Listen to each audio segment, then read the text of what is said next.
3 ચમચી ઘીમાં બરફનો ટુકડો નાખીને તેને બરાબર ફેંટો, જ્યાં સુધી એ બટર જેવું એકદમ સ્મૂથ બની ના જાય ત્યાં સુધી. પછી તેમાં રહેલું એક્સ્ટ્રા પાણી કાઢી નાખવું. પછી તેમાં 1 કપ મેંદાનો લોટ, 1 ચમચી ઘઉંનો લોટ, 1 ચમચી ચણાનો લોટ એડ કરવો. આ ત્રણને બરાબર મિક્સ કરવું.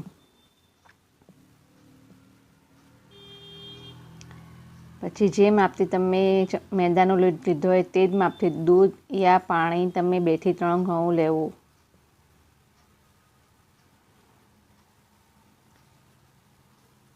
પછી એકદમ પતલું એવું બેટર તૈયાર કરવું.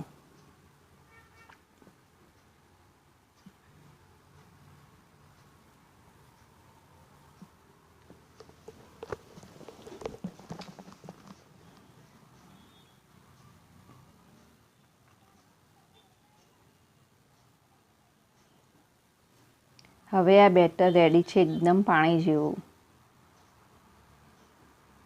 હવે તેને ચાળણીની મદદથી ચાળી દેવા, જેથી તેમાં લમ્સ ના રહે.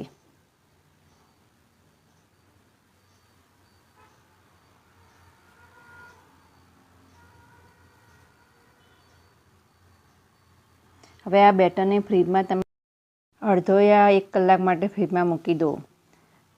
પછી એક ગરમ કઢાઈ યા તપેલી લો, તેમાં ઘીને બરાબર ગરમ થઈને આ રીતે ટીપાની જેમ તેમાં નાખો.